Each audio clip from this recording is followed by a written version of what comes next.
আসসালামু আলাইকুম, welcome back to my channel. This is Bangladeshi blogger Momnur. I hope সবাই ভালো আছেন, আমিও আলহামদুলিল্লাহ ভালো আছি। আজকের সকালের নাস্তা থাকছে নোয়াখালীর বিখ্যাত খোলা জালি পিঠা। পরিমাণ মতো এখানে চালের গুঁড়ি নিয়েছি, সাথে নর্মাল পানি দিয়ে মিক্সড করে নিয়েছি। তারপর হচ্ছে ফুটন্ত গরম পানি দিয়ে এর মধ্যে হচ্ছে একটা ডিম ভেঙে দিয়ে ভালো করে মিক্স করে নেব।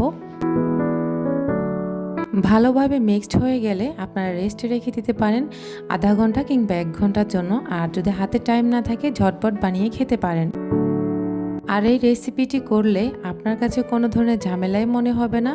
যেমন আমরা রুটি বানাতে গেলে আমাদের এক্সট্রা একটা টাইম লাগে, আটা সিদ্ধ করা, আটা মুথে নেওয়া, ভালো করে আবার বেলে নেওয়া, সব কিছু মিলিয়ে একটা প্যারাই লাগে। তো আমার মনে হয় চালের গুঁড়ি থাকলে আর একটা ডিম থাকলে সুন্দরভাবে এই রেসিপিটা করে আপনারা সকালবেলা খেতে পারেন নাস্তা হিসেবে।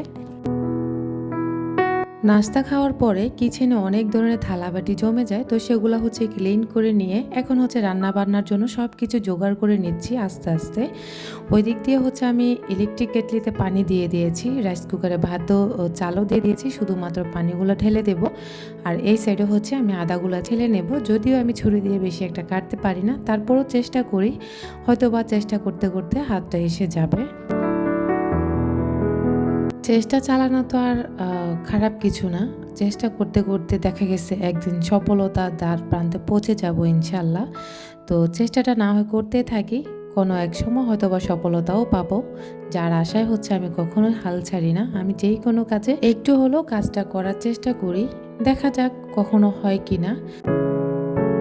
ভিডিওর এ পর্যন্ত আপনি আছেন কিনা আমি জানি না, তবে যদি থেকে থাকেন প্লিজ ভিডিও দেখে লাইক দিতে ভুলবেন না।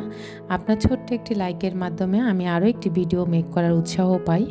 আপনার যদি আমার ভিডিওতে আজকে কোথাও কোনো অংশ ভালো লাগে, চাইলে আমার চ্যানেলটিকে সাবস্ক্রাইব করে আমার চ্যানেলের পাশে থেকে যেতে পারেন। অবশ্যই অল অপশনটা অন করে রাখবেন, আমি ভিডিও ছাড়া মাত্র নোটিফিকেশন চলে যাবে আপনার কাছে। আপনি সময় সুযোগ করে আমার ভিডিওগুলো দেখে নিতে পারবেন।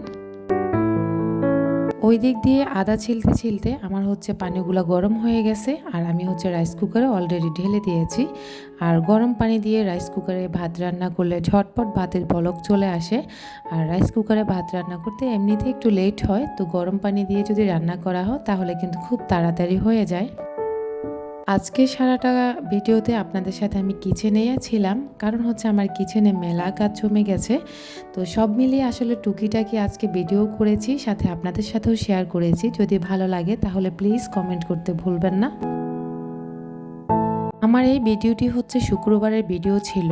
তো আসলে পুরুষ মানুষের যদিও ছুটি থাকে, গৃহিণীদের কি আসলে কি কোনো ছুটি আছে? আমার তো মনে হয় না। কারণ হচ্ছে পুরুষ মানুষে একটুখানি রেস্ট নিতে পারলেও সপ্তাহে একদিন, কিন্তু গৃহিণীদের কোনো ধরনের ছুটি নেই। এই যে যেমন রান্নাবান্না, বাচ্চা সামলানো, ঘরদোর পরিষ্কার করা, এগুলা থেকে আসলে আমাদের কখনো ছুটি হবে না যে পর্যন্ত আমরা পৃথিবী থেকে না বিদায় নিই। আপনাদের সাথে কথা বলতে বলতে কিন্তু আমি অনেক কাজ করে ফেলেছি, যদিও আপনারা দেখে বুঝতে পারছেন। তো যতদিন পৃথিবীতে বেঁচে আছি, আল্লাহ তাআলা আমাদের হায়াত যতদিন রেখেছেন, ঠিক ততদিনই আমরা আমাদের সংসার জীবনে এভাবেই কাজ করে খেয়ে যেতে হবে। আসলে যখন হয়তোবা একসময় বৃদ্ধ হয়ে যাব, যদি মহান রাব্বুল আলামিন আমাদেরকে সে পর্যন্ত হায়াত দেয়, হয়তোবা তখন একটু রেস্টে যেতে পারবো। তখন ছেলের বউরা আমাকে রান্নাবান্না করে খাওয়াবে, সমস্ত কাজ করে দেবে, তখন হয়তোবা একটু আরামায়েশ করা যাবে, এই আর কি। হাতে মাখিয়ে মাংস রান্না করলে বেশ ভালো লাগে। আর মাংসটা চুলার উপরে বসিয়ে দিয়ে আমি হচ্ছে ওই সাইডে বেসিনে সমস্ত থালাবাটি ধুয়ে নিয়েছি। আর থালাবাটি ধুতে ধুতে আমার হচ্ছে এই সাইডে গরুর গোস্তগুলো হচ্ছে সিদ্ধ হয়ে গেছে।